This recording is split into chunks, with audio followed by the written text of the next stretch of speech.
قال النبي صلى الله عليه وسلم كل عمل ابن آدم يضاعف الحسنة عشر أمثالها يضاعف الحسنة عشر أمثالها إلى 700 ضعف إلا الصوم فإنه لي وأنا أجزي به أو كما قال عليه الصلاة والسلام আল্লাহর নবী বিশ্ব নবী মুহাম্মদুর রাসূলুল্লাহ সাল্লাল্লাহু আলাইহি ওয়াসাল্লাম বলেন, বনি আদমের আদম সন্তানের প্রতিটা আমল আল্লাহ রাব্বুল আলামিন 1 গুণ থেকে শুরু করে 10 গুণ পর্যন্ত নেকি দান করেন। কারো যদি ইখলাস ভালো হয়, কারো যদি নিয়ত ভালো হয়, তাহলে সেটার উপর ভিত্তি করে আদম সন্তানদের আমল নামা 10 গুণ থেকে আল্লাহ রাব্বুল আলামিন 700 গুণ পর্যন্ত দান করে। ইল্লা সাওম, আল্লাহ বলেন কিন্তু রোজার বিষয়টা একটু ভিন্ন। রাব্বুল আলামিন বলেন ফাইন্নাহু লি, বান্দা রোজা শুধুমাত্র আমি আল্লাহর জন্যই রাখে, আমি আল্লাহর সন্তুষ্টি অর্জনের জন্যই রোজা রাখে। ওয়া আনা আজজি বিহি, এই জন্য রোজার প্রতিদান আমি আল্লাহ নিজ হাতে দিব। আদম সন্তানদের যত আমল আছে সেগুলোর প্রতিদান সর্বোচ্চ 700 গুণ পর্যন্ত দেওয়া হয়, এবং রোজা ছাড়া অন্য যত আমল আছে সমস্ত আমলগুলো প্রতিদানগুলো আল্লাহ রাব্বুল আলামিন ফেরেশতার মাধ্যমে দিয়ে থাকেন। আর ফেরেশতারা সেই আমলের প্রতিদান দেওয়ার একটা লিমিট আছে, এটার একটা সীমা আছে, সীমা অতিক্রম করার বিধান তাদের নাই। তারা সর্বোচ্চ 700 গুণ পর্যন্ত দিতে পারে, অর্থাৎ একটা আমল 700 পর্যন্ত দিতে পারবে, একটা আমলকে 700 পর্যন্ত দিতে পারবে, এতটুকু ক্ষমতা, এটা হলো সর্বোচ্চ। আর এর নিচে একদম 0 থেকে শুরু, 1 থেকে শুরু, 1, 2, 5, 10, আবার কেউ 100 গুণ পাবে, কেউ 20 গুণ পাবে, কেউ 50 গুণ পাবে। নিয়তের উপর, ইখলাসের উপর ভিত্তি করে, যার নিয়ত যত সুন্দর, যার আমল যত সুন্দর, আমলের কোয়ালিটি যত সুন্দর, সে তত পরিমাণে বেশি পাবে। কিন্তু রোজার বিষয় আল্লাহ বলেন এটার প্রতিদান আমি ফেরেশতা দিয়ে দিব না, বরং এটার প্রতিদানটা আমি আল্লাহ আমার নিজ হাতে আমার বান্দাদেরকে দান করব। সুবহানাল্লাহ, আল্লাহ তাআলা নিজ হাতে দিবেন। এটার অর্থ হচ্ছে ফেরেশতারা দিলে এটার একটা লিমিট থাকে, লিমিটেশন থাকে, একটা সীমা থাকে। কিন্তু আল্লাহ বলেন আমি হচ্ছি সবকিছুর স্রষ্টা, আমি হচ্ছি সবকিছুর বানানেওয়ালা। আমি যখন আমার বান্দাকে দিব তখন সেটার কোনো লিমিট থাকবে না, সেটার কোনো পরিসীমা থাকবে না, সেটার কতটুকু দিব এটা একমাত্র আমি আল্লাহই জানি। এটা দুনিয়ার কেউ আন্দাজও করতে পারবে না। আমার বান্দা যতক্ষণ খুশি না হয় আমি আল্লাহ ততক্ষণ পর্যন্ত সেটার প্রতিদান দিতেই থাকবো। সুবহানাল্লাহ, এই হলো রোজার প্রতিদান। কেন এত প্রতিদান দেওয়া হবে? আল্লাহ বলেন ফাইন্নাহু লি, কারণ রোজা বান্দা আমি আল্লাহর জন্যই রাখি, রোজা আমার জন্যই রাখে। এই সার্টিফিকেটটা দিয়েছেন কে? আল্লাহ তাআলা। আমরা যত আমল করি সব আমলই একমাত্র কার খুশির জন্য করি? একটু জোরে বলেন, কার জন্য করি? আল্লাহ। আল্লাহ রাব্বুল আলামিন কোরআনুল কারীমের মধ্যে বলেছেন কুল ইন্না সালাতি ওয়া নুসুকি ওয়া মাহইয়ায়া ওয়া মামাতি লিল্লাহি রাব্বিল আলামিন। আল্লাহ রাব্বুল আলামিন বলেন, ও নবী আপনি বলে দেন, নিশ্চয়ই আমার নামাজ, আমার কুরবানি, আমার জীবন, আমার মরণ, এই সব কিছু একমাত্র আল্লাহর জন্য। সব হচ্ছে আল্লাহর জন্যই আমরা করি। নামাজ পড়ি কার জন্য করি? আমরা দান সৎকা করি কার জন্য করি? আল্লাহর জন্য করি। হজ উমরা যত আমল আছে সব আমরা আল্লাহর জন্যই করি। কিন্তু আসলেই আমরা কতটুকুন আল্লাহর জন্য করি, আল্লাহর সন্তুষ্টি পাওয়া কতটুকু উদ্দেশ্য থাকে, আবার মানুষের বাহবা পাওয়া কতটুকু উদ্দেশ্য থাকে, এটা একমাত্র আল্লাহই ভালো জানেন। প্রতিটা আমলের মধ্যেই লৌকিকতা, মানুষকে দেখানোর একটা সুযোগ থাকে। নামাজ যারা পড়ে নামাজের মধ্যে লৌকিকতার ঘ্রাণ পাওয়া যায়, জাকাত যারা দেয় জাকাতের মধ্যে লৌকিকতার ঘ্রাণ পাওয়া যায়, হজ যারা করে সেখানে রিয়া লৌকিকতার ঘ্রাণ পাওয়া যায়। কিন্তু আল্লাহ বলেন রোজার বিষয়টা ব্যতিক্রম, রোজার মধ্যে লৌকিকতা থাকে না। যারা রোজা রাখে আমি আল্লাহ বলছি তারা শুধুমাত্র আমার জন্যই রাখে, দুনিয়ার মানুষকে দেখানোর জন্য কেউ রোজা রাখে না। এজন্য আমি আল্লাহ সন্তুষ্ট হয়ে সমস্ত আমলের বদলা ফেরেশতা দিয়ে দেওয়ালেও রোজার বদলা যেহেতু আমার জন্যই রাখে, এই জন্য আমি আমার নিজ হাতে দান করব। তাহলে রোজা যে আমরা আল্লাহর জন্য রাখি এটা গ্যারান্টি দিয়েছেন কি? আল্লাহ। রোজা কখনো মানুষ লোক দেখানোর জন্য রাখে না। লোক দেখানোর জন্য যদি কেউ রোজা রাখতো তাহলে এত কষ্ট করে সারাদিন না খায়া থাকে এরকম ব্যাকল দুনিয়াতে নাই। ঘরের মধ্যে পেট ভরে খায়াও বাহিরে মানুষকে বোঝানো যায় যে আমি রোজা রাখছি, মুখটা একটু আন্দার করে রাখলে একটু সবাই বুঝবে যে রোজা রাখছি। অথবা খুব পানি পিপাসা লাগছে, কেউ যদি ঘরের মধ্যে পেট ভরে পানি খেয়ে ফেলে, আপনি বোঝার কোনো অবস্থা আছে যে লোকটা আসলে খাইছে কি খায় নাই? একমাত্র যিনি জানেন তিনি কে? আল্লাহ রাব্বুল আলামিন বলেন দুনিয়ার মানুষ রোজা রাখলেও ধরতে পারবে না। কেউ যদি রোজা না রাখে তারপরও দুনিয়ার মানুষ বুঝবে না সে রোজা রাখছে কিনা। রোজা না রেখেও দুনিয়ার মানুষকে রোজা রেখেছি এটা বোঝানো সম্ভব। কিন্তু তারপরেও আমার বান্দারা রোজা রাখে, আমার বান্দারা খায় না, পানাহার করে না। কেন করে না? আল্লাহ বলেন আমি আল্লাহর ভয়েই সে করে না। কারণ আমার বান্দা জানে ঘরের মধ্যে খাইলেও কেউ দেখে না, কিন্তু আল্লাহ দেখে। আমার বান্দা জানে ঘরের মধ্যে পানাহার করলে কেউ দেখে না, আমার রব আল্লাহ রব্বুল আলামিন সব কিছু দেখে। যেই বান্দার অন্তরে আমি আল্লাহর জন্য এতটুকু ভয় আছে, ওই বান্দার প্রতিদান আমি আমার নিজ হাতে দিব, নিজ হাতে আল্লাহ দান করে। অন্য আরেক হাদিসের মধ্যে আছে রোজার প্রতিদান।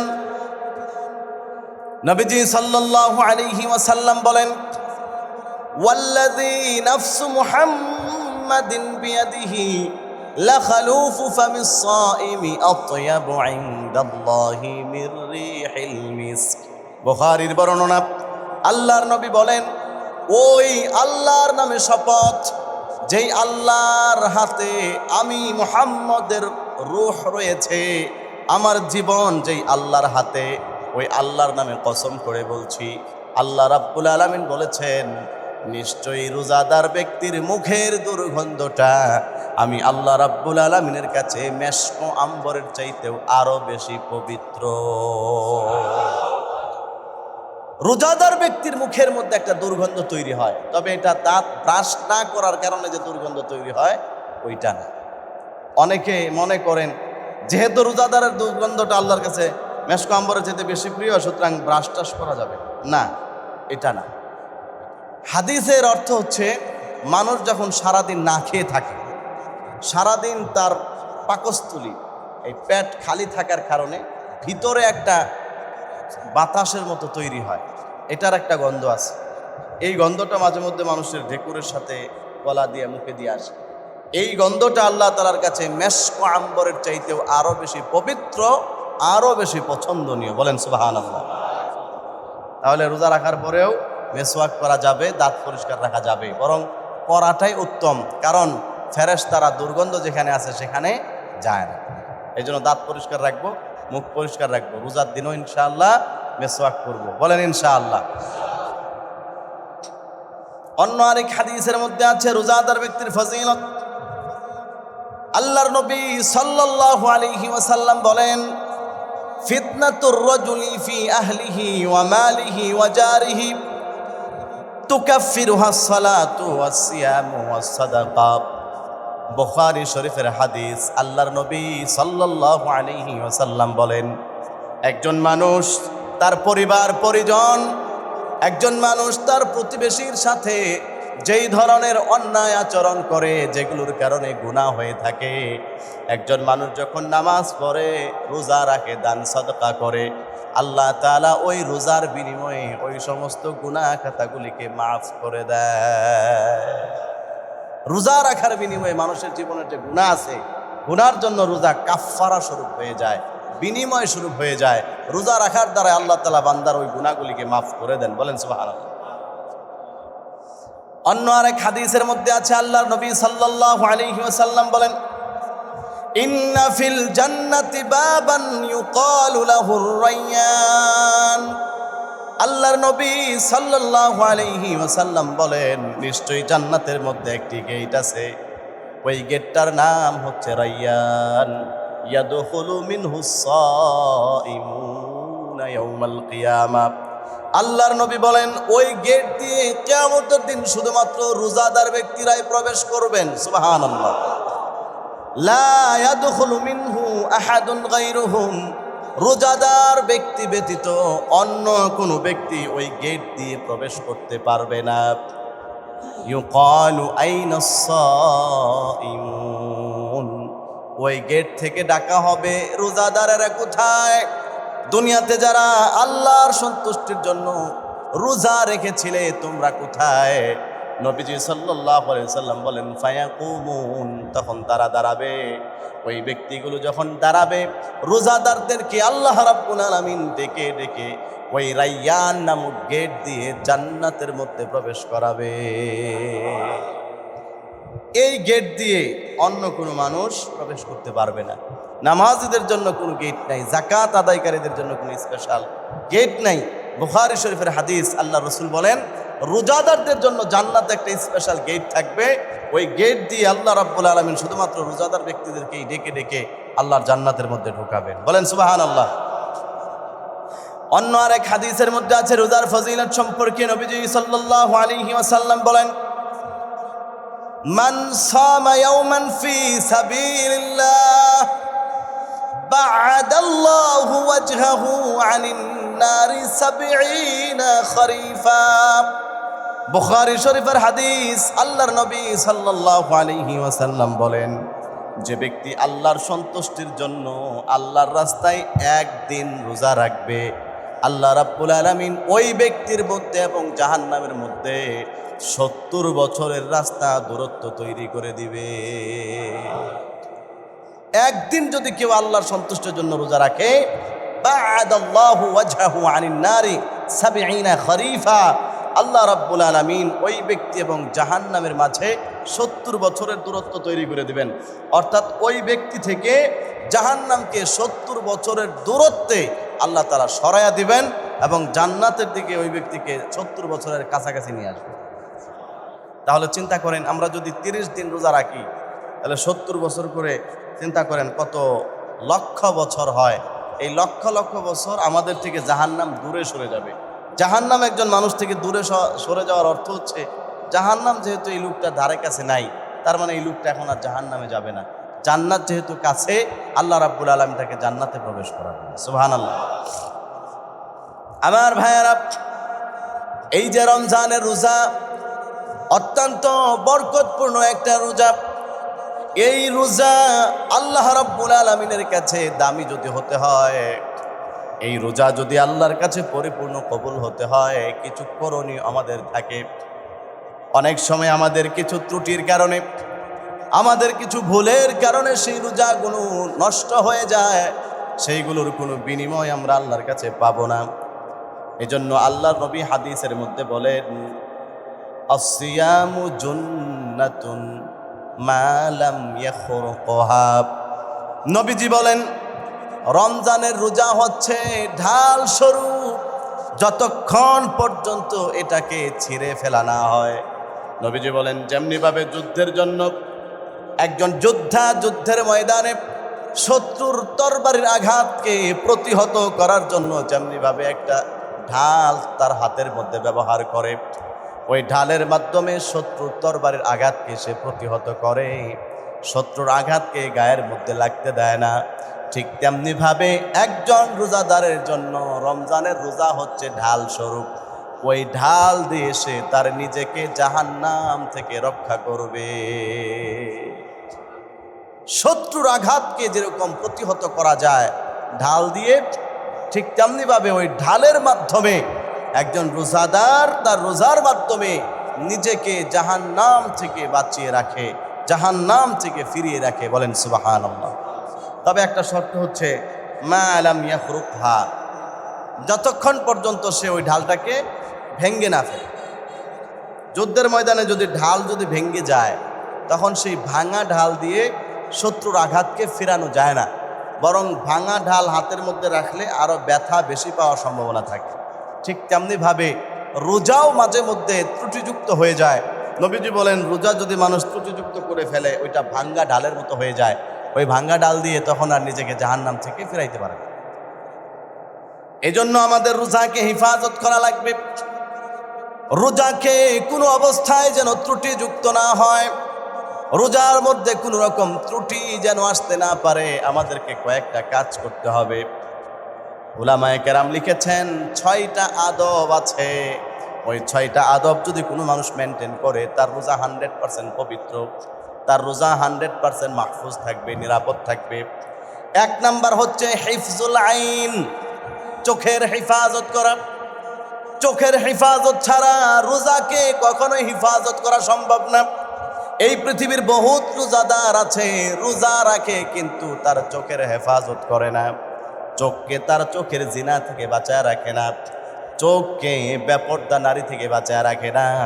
রাস্তাঘাটে চলতে গেলে অপাত্রে তার দৃষ্টিপাত করে। কোনো মানুষ যদি রোজা রাখা অবস্থায় যদি চোখের অপাত্রে ব্যবহার সে করে ফেলে, নবীজি বলেন তখন তার রোজা আর রোজা থাকে না, ওইটা ভাঙ্গা ঢালের মতো হয়ে যায়, ত্রুটিযুক্ত হয়ে যায়। বলেন নাউযুবিল্লাহ। রোজা তখন আর রোজা থাকে না, ওই রোজাটা একেবারেই কোনো রকম সে শুধু না খায়া ছিল। হাদিসের মধ্যে আছে, নবীজি বলেন রব্বা সাইমিন, এই পৃথিবীতে অনেক রোজাদার আছে, লাইসা মিন সিয়ামিহি ইল্লাল জু, সে তার রোজার মাধ্যমে শুধুমাত্র সারাদিন না খেয়েছিল, এতটুকুই, এর চেয়ে বেশি কিছু সে আল্লাহর কাছে পাবে না। এরপরে নবীজি বলেন ওয়ারব্বা কাইমিন লাইসা লাহু মিন কিয়ামিহি ইল্লা সাহার, এমন অনেক রোজা রাতের বেলা ইবাদতকারী রয়েছে, সে তার রাতের ইবাদতের মাধ্যমে শুধুমাত্র সারা রাত না ঘুমায়া দাঁড়ায় ছিল, এতটুকুই, এর চেয়ে বেশি কোনো প্রতিদান সে আল্লাহর কাছে পাবে না। কেন পাবে না? কারণ সে সারাদিন না খাইয়া ছিল ঠিকই, কিন্তু রোজার যে আদব রক্ষা করা দরকার ছিল সেটা সে রক্ষা করে নাই। চোখকে অপাত্রে ব্যবহার করেছেন। এই চোখ মারাত্মক একটা গুনাহের অস্ত্রের নাম। এই চোখকে আল্লাহ রসুল হাদিসের মধ্যে বলেছেন এটা হচ্ছে শয়তানের বিষাক্ত তীর সমূহের মধ্য থেকে একটা তীরের নাম। এই তীর দিয়ে শয়তান মানুষকে সহজেই তার আয়ত্তাধীন করে ফেলতে পারে। নবী করিম সাল্লাল্লাহু আলাইহি ওয়াসাল্লাম বলেন, আল্লাহর নবী বলেন আল আইনু সাহমুন মিন সিহামিশ শাইতান, মানুষের চোখ হচ্ছে শয়তানের বিষাক্ত তীর সমূহের মধ্য থেকে একটা তীরের নাম।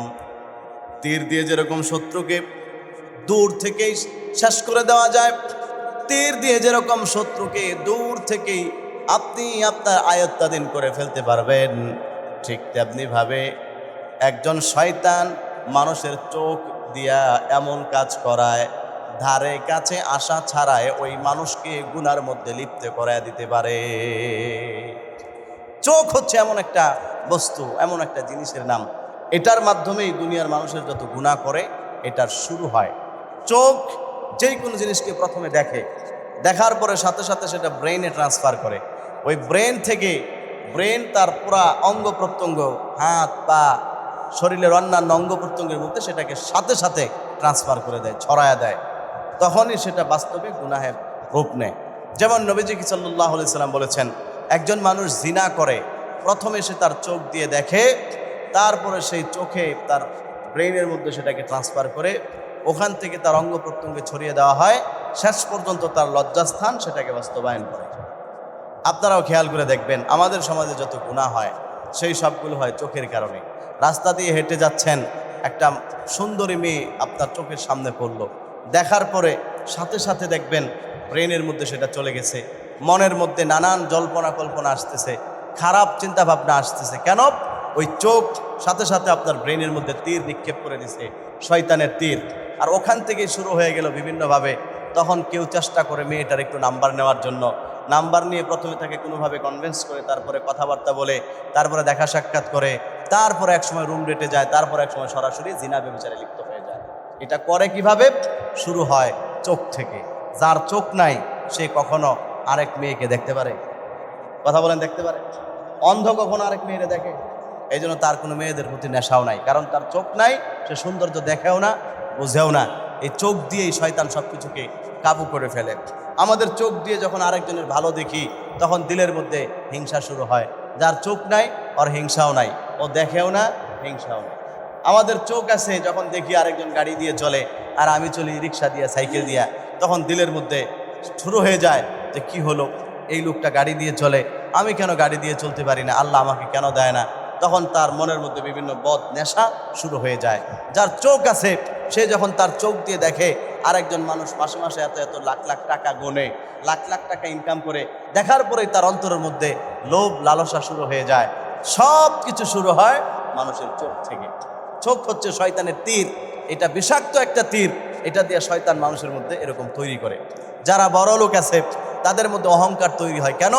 ওই চোখ দিয়ে যখন দেখে আমার তো সমাজের মধ্যে অনেক সম্মান, আমার তো সমাজের মধ্যে অনেক মর্যাদা, অমুক মানুষ দেখা যায় গরিব, এগুলো যখন দেখে তখন অটোমেটিকলি তার মনের মধ্যে একটা অন্যরকম ভাব চলে আসে।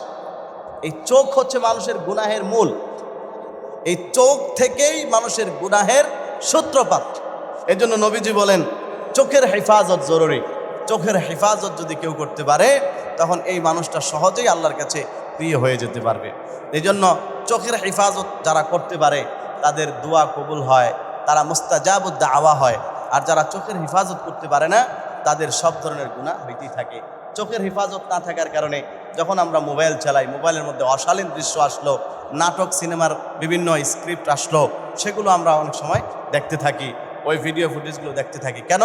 ওই চোখের কারণে। চোখ তখন সেখান থেকে আমাদের মাথার মধ্যে ট্রান্সফার করে, ব্রেইনে ট্রান্সফার করে, ব্রেইন থেকে কলবে ট্রান্সফার হয়, ওখান থেকেই বিভিন্ন জল্পনা কল্পনা গুনাহের ছড়াছড়ি শুরু হয়, একের পর এক সূত্রপাত শুরু হয়। এই জন্য চোখের হেফাজত অত্যন্ত জরুরি। রোজা রাখা অবস্থায় আল্লাহ যেন আমাদেরকে চোখের হেফাজতের তৌফিক দেন, সবাই বলেন আমিন। আমার ভাইয়েরা, 2 নাম্বার হচ্ছে হিফজুল লিসান, জিহ্বার হেফাজত, জবানের হেফাজত। রোজা শুদ্ধ হওয়ার জন্য জরুরি। কোন মানুষ যদি জবানের হেফাজত করতে পারে ওই মানুষটার রোজা 100 থেকে 100 সহি হয়ে যায়। কোন মানুষ যদি জবানের হেফাজত করে ওই মানুষটার আমলের ক্যাটাগরি অনেক ভালো হয়। কোন মানুষ যদি জবানের হেফাজত করতে পারে ওই মানুষটা সমাজের মধ্যে দামি হয়ে যায়। জবান এমন একটা অঙ্গের নাম, এটার মাধ্যমে মানুষ যে কোনো অপরাধ করতে পারে, এটার মাধ্যমেও মানুষ যে কোনো গুনাহের দিকে ধাবিত হতে পারে। এই জন্য নবীজি বলেন জবানের হেফাজত অত্যন্ত জরুরি বিষয়। জবান হচ্ছে মারাত্মক একটা অঙ্গের নাম। আল্লাহর নবী সাল্লাল্লাহু আলাইহি ওয়াসাল্লাম বলেন জিসমুহু সগীরুন ওয়া জুরমুহু কাবীর। আল্লাহর নবী বলেন জবান হচ্ছে, জিহ্বা হচ্ছে ছোট্ট একটা অঙ্গের নাম, কিন্তু এটার গুনাহ হচ্ছে অনেক বড়, মারাত্মক। এটার গুনাহ বহন করার মতো ক্ষমতা মানুষের নাই। আল্লাহর নবী সাল্লাল্লাহু আলাইহি ওয়াসাল্লাম একবার ঘরের মধ্যে প্রবেশ করলেন। হযরত সফিয়া রাদিয়াল্লাহু তাআলা আনহা নবীজির স্ত্রী, উনি একটু দেখতে খাটো ছিলেন। আয়েশা সিদ্দিকা রাদিয়াল্লাহু তাআলা আনহা নবীজি ঘরে ঢোকার পরে সফিয়া রাদিয়াল্লাহু তাআলা আনহুকে আঙ্গুল দিয়ে দেখিয়ে তিনি বললেন এই মহিলাটা দেখতে একটু খাটো। আল্লাহর নবী বলেন ও আয়েশা, তুমি তোমার জবান দিয়ে এমন একটা কথা বলে ফেলেছ, এই কথাটার ওজন কত তুমি হয়তো জানো না। এই জবান দিয়ে মানুষ এমন কথা বলে যেই কথার ওজন আল্লাহর কাছে আসমান এবং জমিনের চাইতেও বেশি। এটা ভালো হইলে ভালো, খারাপ হলে খারাপ। জবান দিয়ে মানুষ এমন কথা বলতে পারে, ভালো কথা যদি হয়, কথা যদিও ছোট্ট হয়, কিন্তু সেটার ওজন আল্লাহর কাছে অনেক বেশি। যেমন নবীজি হাদিসের মধ্যে বলেন যে ব্যক্তি একবার সুবহানাল্লাহ পড়বে, আলহামদুলিল্লাহ পড়বে, আল্লাহ রাব্বুল আলামিন আসমান এবং জমিনের মাঝখানে যত ফাঁকা জায়গা আছে পুরাটা জায়গা নেকি দিয়ে ভরপুর করে দিবে। ছোট্ট একটা কথা বললো, আলহামদুলিল্লাহ, ভালো কথা, এটার ওজন অনেক বেশি, আসমান জমিনের চাইতেও বেশি ওজন।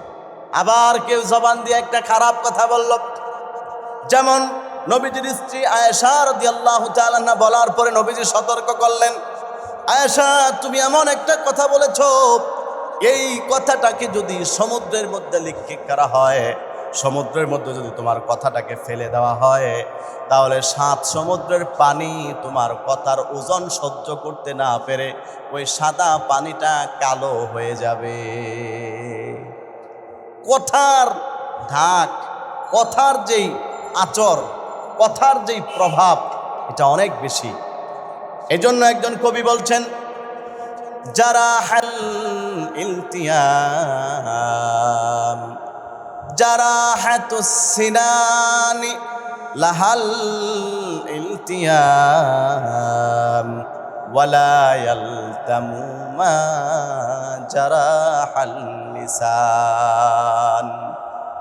তরবারির আঘাত ঔষধ ব্যবহার করলে শুকিয়ে যায়, তরবারির আঘাত ঔষধ ব্যবহার করলে দাগ চিহ্ন পর্যন্ত এক সময় মুছে যাওয়া সম্ভব, কিন্তু জবান দিয়ে কথার মাধ্যমে মানুষকে যে আঘাত করে ওইটা মৃত্যু পর্যন্ত কোনোদিন দাগ শুকায় না।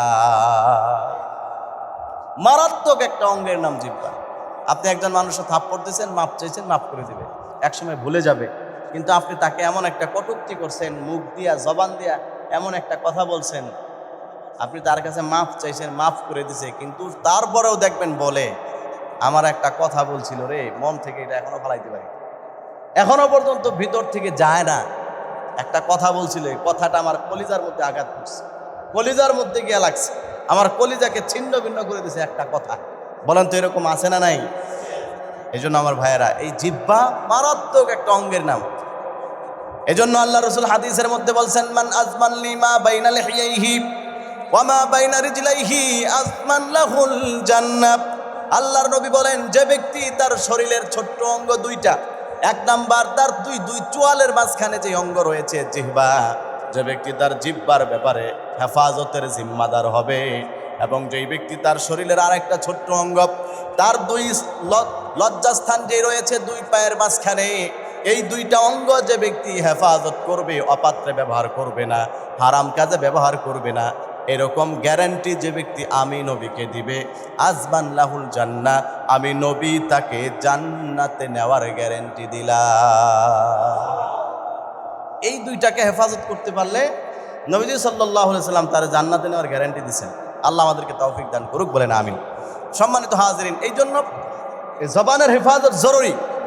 রমজান মাসে সারা বছরই জবানটাকে হেফাজত করব, বিশেষ করে স্পেশালি রমজান মাসে জবানকে হেফাজত করব।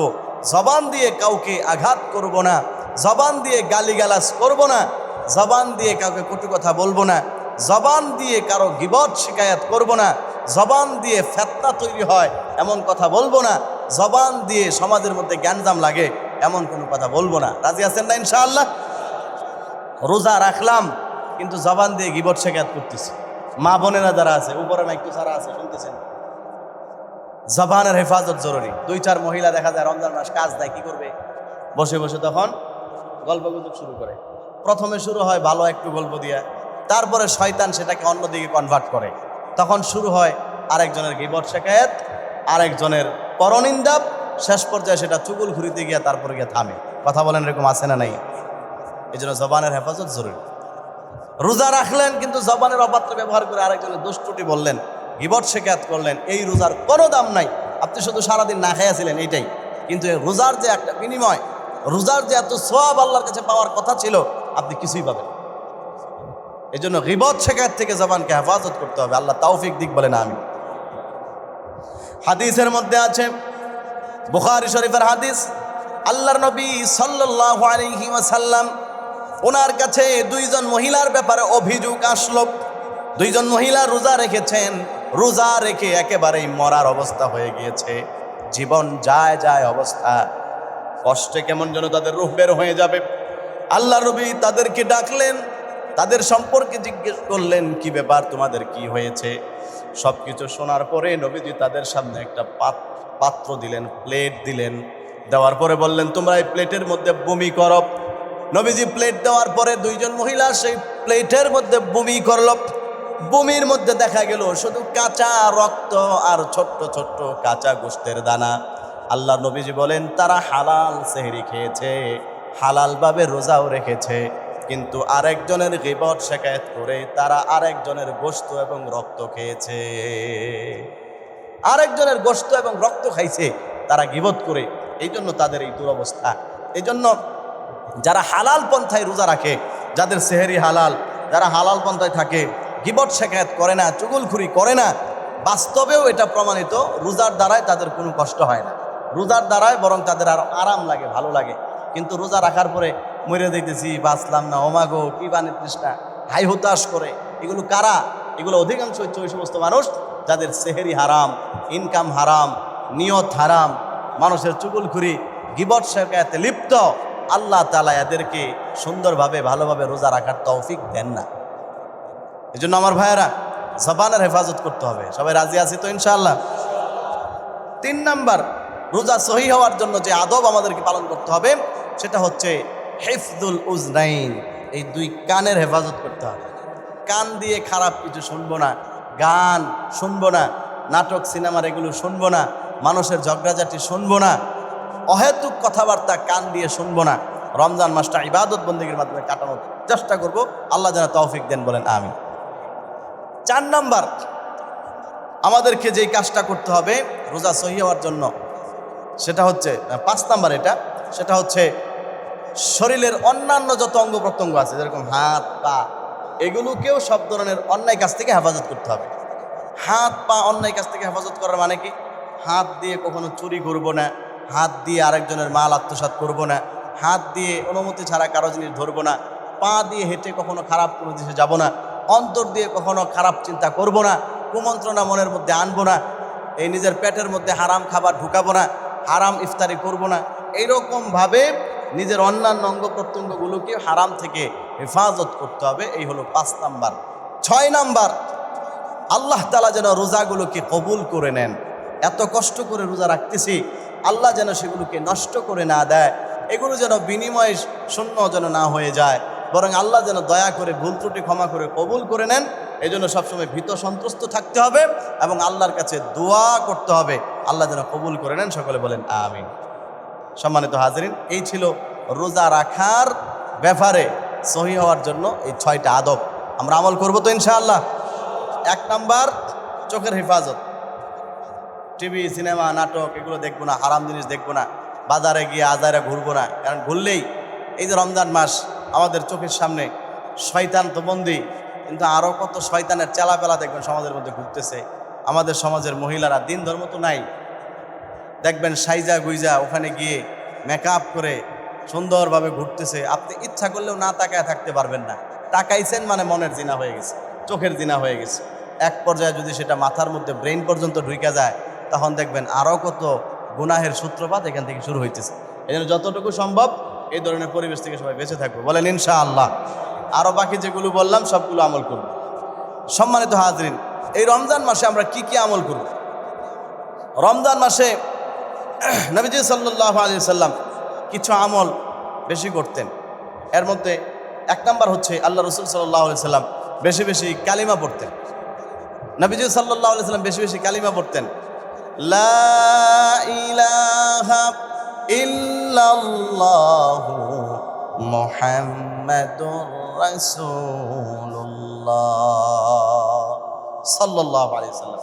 কালিমা বেশি বেশি পড়া, এটা হলো রমজান মাসের নবীজির অন্যতম স্পেশাল আমল ছিল। 2 নাম্বার, আল্লাহ রসুল সাল্লাল্লাহু আলাইহি ওয়াসাল্লাম এই রমজান মাসে বেশি বেশি ইস্তিগফার করতেন, আল্লাহর কাছে বেশি বেশি মাফ চাইতেন। রমজান ছাড়াও নবীজি সবসময় আল্লাহর কাছে মাফ চাইতেন। হাদিসের মধ্যে আছে, আল্লাহ রসুল বললেন, ইন্নী লাস্তাগফিরুল্লাহ কুল্লা ইয়াউমিন মিআতা মাররা, আমি দৈনিক আল্লাহর কাছে কমপক্ষে 100 বার ইস্তিগফার করি, গুনাহের জন্য মাফ চাই। বলেন সুবহানাল্লাহ। নবীজির জীবনে কোনো গুনাহ আছে? সবাই বলেন, কোনো গুনাহ আছে? নবীজি বেগুনাহ মাসুম, তারপরেও দৈনিক 100 বার মাফ চাইতেন। আর আমার আপনার জীবনে বলেন তো গুনাহ আছে না নাই? পদে পদে গুনাহের অভাব নাই। তাহলে আমাদের কি পরিমাণ মাফ চাওয়া উচিত। আল্লাহ রসুল সবসময় ক্ষমা চাইতেন, কিন্তু রমজান মাসে আরো বেশি পরিমাণে চাইতেন। এজন্য রমজানের একটা আমল হচ্ছে বেশি বেশি ইস্তিগফার করা। সবচেয়ে ছোট ইস্তিগফার আস্তাগফিরুল্লাহ।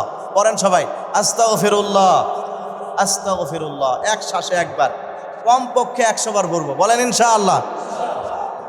3 নাম্বার, আল্লাহ রসুল যে আমলটা রমজান মাসে বেশি করতেন সেটা হচ্ছে আল্লাহর কাছে জান্নাত চাইতেন। আল্লাহ আপনি আমাকে জান্নাত দান করেন, আল্লাহ আপনি আমাকে জান্নাত দান করেন, জান্নাতের পথে চালান।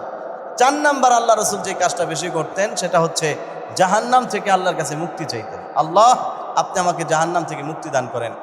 এই যে লাস্টের দুইটা আপনি সহজে একসাথে এইভাবে পড়তে পারেন, আল্লাহুম্মা ইন্নী আসআলুকাল জান্নাহ ওয়া আউযু বিকা মিনান নার। আল্লাহুম্মা ইন্না নাসআলুকাল জান্নাহ ওয়া নাউযু বিকা মিনান নার। আমার সাথে পড়েন, আল্লাহুম্মা ইন্না নাসআলুকাল জান্নাহ ওয়া নাউযু বিকা মিনান নার। সহজ একদম, আল্লাহুম্মা ইন্না নাসআলুকাল জান্নাহ ওয়া নাউযু বিকা মিনান নার। এই 4টা আমল বেশি বেশি করব, বলেন ইনশাআল্লাহ। এরপরে আরেকটা আমল, এটা তো ফরজ, রমজানের রোজা রাখা। এটা তো রাখতেই হবে, এই জন্য এ ব্যাপারে কিছু বললাম না, এটা ফরজ বিধান। রমজানের রোজা কোনো অবস্থাতেই ছাড়া যাবে না। রমজানের রোজা যদি কেউ ছেড়ে দেয়, এর চাইতে বড় কপাল পোড়া, এর চাইতে বড় হতভাগ্য এই পৃথিবীতে আর কেউ নাই। আল্লাহ রসুল সাল্লাল্লাহু আলাইহি সাল্লাম বলেন, মান আফতারা ইয়াওমান মিন গায়রি রুখসাতিন ওয়ালা মারাদিন লাম ইয়াখজিহি সাওমুদ দাহরি কুল্লিহি ওয়া ইন সামাহু। যে ব্যক্তি কোনো রকম উযর ছাড়া, কোনো রকম অসুস্থতা ছাড়া রমজানের একদিনের রোজা ছেড়ে দিল, সে যদি সারা জীবন এই এক রোজার কাজা আদায় করে, তারপরও রমজানের এক রোজার সমপরিমাণ হবে না।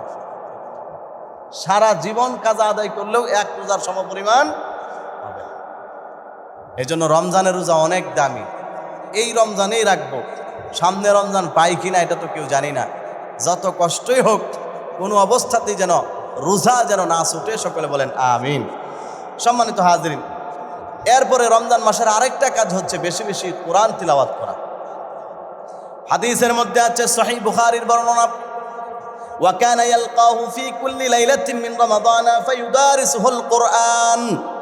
আল্লাহর নবী সাল্লাল্লাহু আলাইহি ওয়াসাল্লাম বলেন, আমার কাছে রমজান মাসে প্রতি রাত্রে জিব্রাইল আসতো, আর নবী সাল্লাল্লাহু আলাইহি সাল্লাম জিব্রাইলকে কোরআন তিলাওয়াত করে করে শোনাতেন। বলেন সুবহানাল্লাহ। আমরা যেরকম একজন আরেকজনের সাথে গল্প করি, নবীজির সামনে এসে জিব্রাইল বসতেন, আল্লাহ রসুল সাল্লাল্লাহু আলাইহি সাল্লাম প্রতি রাত্রে জিব্রাইলকে কোরআন তেলাওয়াত করে শোনাইতেন। রমজান মাস হচ্ছে কোরআন নাজিলের মাস, রমজান মাস হচ্ছে কোরআন অবতীর্ণ হওয়ার মাস। এই মাসের মর্যাদা আল্লাহ তাআলা বাড়িয়েছেন কোরআন নাজিলের কারণে। এই জন্য কোরআন নাজিলের মাসে বেশি বেশি কোরআন তিলাওয়াত বলার দরকার আছে না নাই? আমরা কমপক্ষে যারা পারি দৈনিক 1 পারা তিলাওয়াত করি। দৈনিক কমপক্ষে কতটুকু? ইনশাআল্লাহ 1 পারা। মা বোনদেরকেও বাড়িতে বলে দিবেন।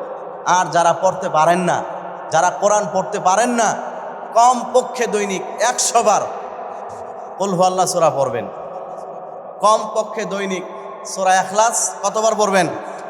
100 বার। আপনি অফিসে কাজ করা অবস্থায় করতে পারবেন। এটা যদি করেন, আল্লাহ তাআলা কামাই রুজি রোজগারে বরকত দিবে, হায়াতের মধ্যে বরকত দিবে, আপনার গোটা জীবনকে আল্লাহ তাআলা বরকত দিয়ে ভরপুর করে দিবেন। বলেন সুবহানাল্লাহ। এরপরে আরেকটা আমল রমজান মাসে বেশি বেশি করতে হবে, সেটা হচ্ছে দান সাদকা করা।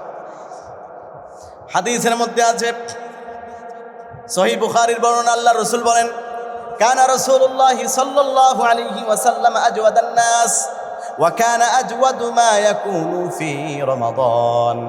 নবীজি সাল্লাল্লাহু আলাইহি ওয়াসাল্লাম সব সময় দান বেশি করতেন, কিন্তু রমজান মাসে এর তুলনায় আরো বেশি দান করতেন। বলুন সুবহানাল্লাহ।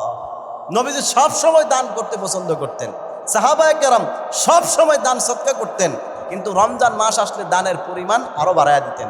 কেন?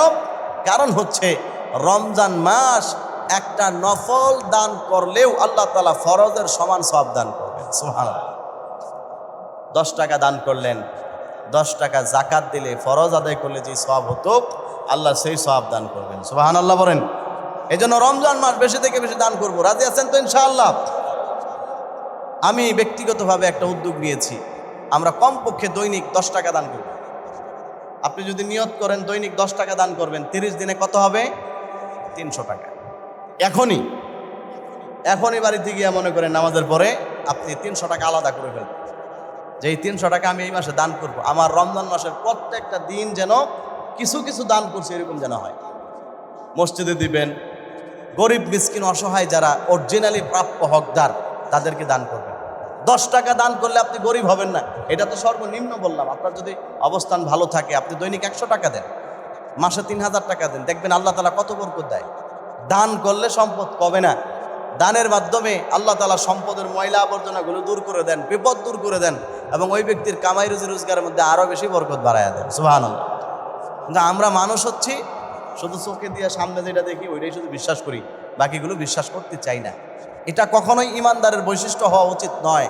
ইমানদারের বৈশিষ্ট্য তো হচ্ছে আল্লাহ তাআলা কোরআনুল কারীমের সূরাতুল বাকারার শুরুতে বলেন, ওয়ামিম্মা রাযাকনাহুম ইউনফিকুন।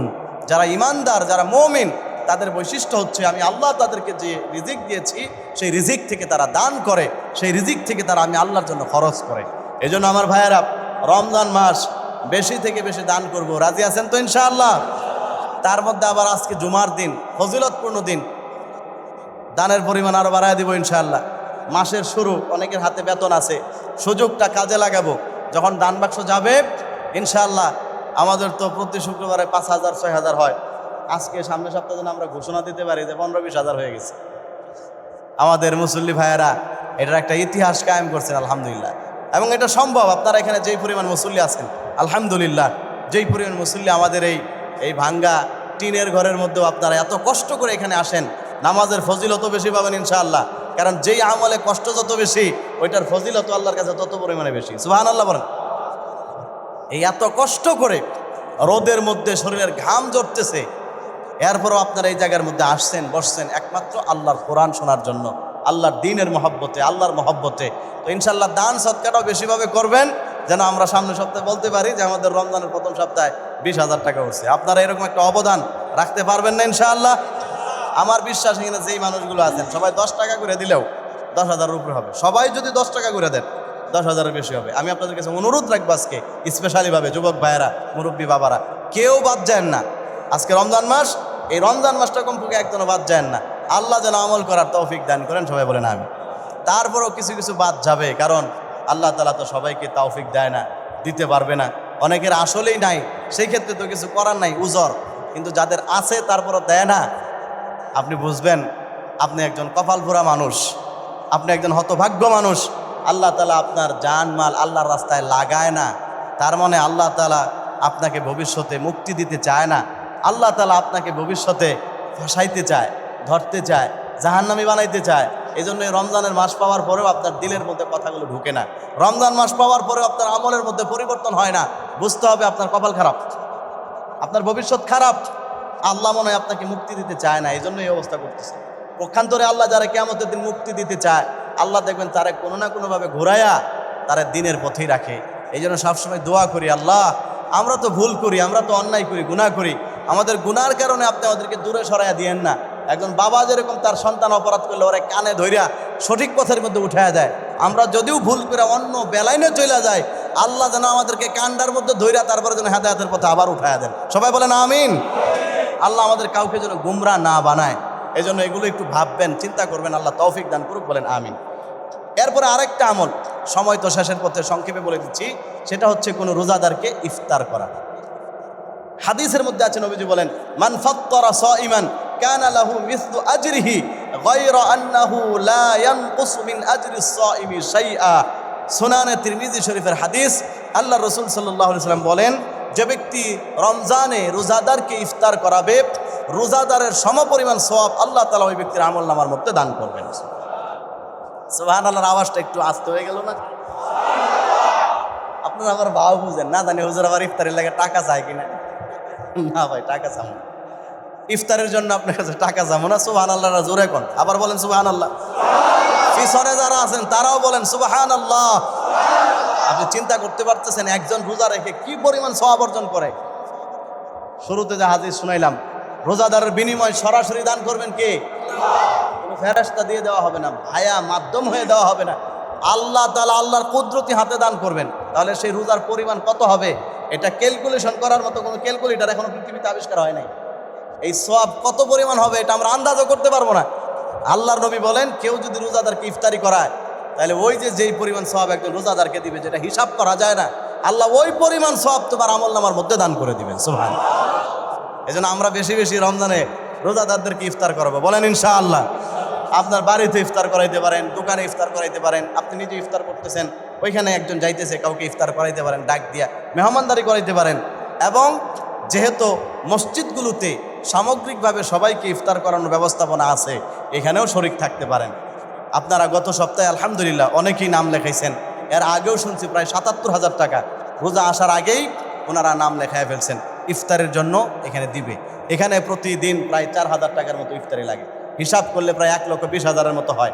আপনারা গত সপ্তাহে অনেকে লেখাইছেন, সব মিলে হয়তো বা ৮০-৯০ হাজার হয়েছে, আরও ২০-৩০ হাজার টাকা বাকি আছে। আপনারা যদি সবাই একটু উদ্যোগ নেন, এটা সম্ভব। আমি কালেকশন করবো না, আবার এদিকে ভয় পেয়েন না, আগেই বলছি। আপনারা নিজ দায়িত্বে দিয়ে যাবেন, আমি উদ্বুদ্ধ করতেছি। এখানে যারা দায়িত্বশীল আছে তাদের কাছে আসবেন, আপনি ৫০০ টাকা দিবেন, আপনার সামর্থ্য আছে, যে ৫০০ টাকা ইফতারি ফান্ডে যোগ করে দেন আমার পক্ষ থেকে। যার সামর্থ্য আছে ১০০ টাকা দিবেন। আমি আপনাদের কাছে অনুরোধ রাখবো, আপনার এই আমল থেকে যেন আপনি বঞ্চিত না হন, কমপক্ষে ১০০ টাকা হলেও দিবেন, দিয়া শরিক থাকবেন। আয়েশা হুজুরের কাছে দিবেন অথবা দায়িত্বশীলদের কাছে দিবেন, যে আমার এই ১০০ টাকা দিলাম, এই ১০০ টাকা দিয়া কথার কথা ১ কেজি চিনি কিনা বা আধা কেজি চিনি কিনা আপনি এটার সাথে মিশায়া সবাই করে দিয়েন। আল্লাহ তাআলা সওয়াব দেবে মানুষের অন্তর দেখা, দিল দেখা, নিয়ত দেখা, টাকার পরিমাণ দেখা না। আপনি ২০,০০০ টাকা দিলেই সওয়াব পাবেন, ১০০ টাকা দিলে যে পাবেন না, বিষয়টা তো এরকম না। আপনি মনটারে খালেজ করেন যে আল্লাহ আমার ১০০ টাকা দেওয়াই সম্ভব, আমার ইচ্ছা ছিল, আল্লাহ যদি কখনো তৌফিক দেন বড় পরিসরে সবাইকে আমি একদিন ইফতার করাবো, ২০,০০০ টাকা দিব, ১০,০০০ টাকা দিব, কিন্তু এখন তৌফিক নাই। আল্লাহ আমি ১০০ টাকা দিলাম, নিয়তটা সহি করেন। আল্লাহ রসুল হাদিসের মধ্যে বলেন, ইন্নাল্লাহা লা ইয়ানজুরু ইলা আজসামিকুম ওয়ালা ইলা সুওয়ারিকুম ওয়ালাকিন ইয়ানজুরু ইলা কুলুবিকুম ওয়া আমালিকুম। আল্লাহ তাআলা তোমাদের বডির দিকে তাকান না, চেহারার দিকে তাকান না, সম্পদের দিকে তাকান না, টাকার পরিমাণের দিকে তাকান না। আল্লাহ তোমার অন্তরের দিকে তাকায়, যে দেওয়ার সময় তোমার মনের অবস্থাটা কি ছিল, ওইটার উপর ভিত্তি করে আল্লাহ তোমাকে সওয়াব দান করবে। সুবহানাল্লাহ। এই জন্য আমার ভাইয়েরা, একজন মানুষও মাহরুম থাকে না, বাদ যায় না, এটা আপনাদের কাছে অনুরোধ করতেছি। এতে আমার কোনো লাভ নাই, আপনাদের লাভ। এই হাজার হাজার মানুষের ইফতারি গোটা রমজান মাস আপনি যদি যৌথভাবে সবার সাথে মিশাইয়া দেন, এই রমজান মাসে যত হাজার হাজার মানুষ ইফতারি করবে, একজন মানুষ একটা রোজা ৭০টা রোজার সমান সওয়াব, একটা ফরজ ৭০টা ফরজ সমান সওয়াব। এই সওয়াবগুলো আপনার আমল নামে যাবে, এটা কোনো চারটেখানি ব্যাপার না। এটা আল্লাহ যারে তৌফিক দিবে সেই পারবে। এই জন্য সবাই এই আমলটা করবো, আল্লাহ তৌফিক দান করুক, বলেন আমিন। রমজানের আরেকটা আমল হচ্ছে সাহারি খাওয়া। আমরা কোনো অবস্থাতেই সাহারি খাওয়া বাদ দিব না। অনেকে মনে করে আমার গ্যাসের সমস্যা, সেহরি খাবো না, শুরুতে খায়া শুয়া যায় না। সাহারির শেষরাতে খাওয়া সুন্নত, শেষরাতে খাওয়াই আল্লাহ রসুল এবং সাহাবীদের আমল ছিল। সাহারি হচ্ছে বরকতপূর্ণ খাবার। আল্লাহ রসুল বলেন, তাসাহারু ফাইন্না ফিস সাহুরি বারাকাতুন। তোমরা সাহারি করো, কারণ সাহারির মধ্যে বরকত আছে। সাহারি খাওয়া মানে পেট বইরা খাওয়া এটা না। কেউ যদি এক ঢুক পানি পান করে অথবা একটা খেজুর খায়, তারপরেও তার সাহারির বরকত আদায় হয়ে যাবে। সুবহানাল্লাহ। এই জন্য সাহারি করবো ইনশাআল্লাহ। তারপরে ইফতারির সময় হলে তাড়াতাড়ি ইফতারি করে ফেলা, আবার টাইম হওয়ার আগে না, টাইম যখন হবে বিলম্ব করব না, ইফতারি করে ফেলবো। এই কাজগুলো আমরা বেশি বেশি করতে সবাই রাজি আছি তো ইনশাআল্লাহ? কে কে রাজি আছেন আল্লাহকে হাত দেখান ইনশাআল্লাহ। আল্লাহ সবাইকে কবুল করুক, বলেন আমিন। রমজানের পরিপূর্ণ বরকত যেন আল্লাহ আমাদের সবার জীবনে দান করেন, সবাই বলেন আমিন।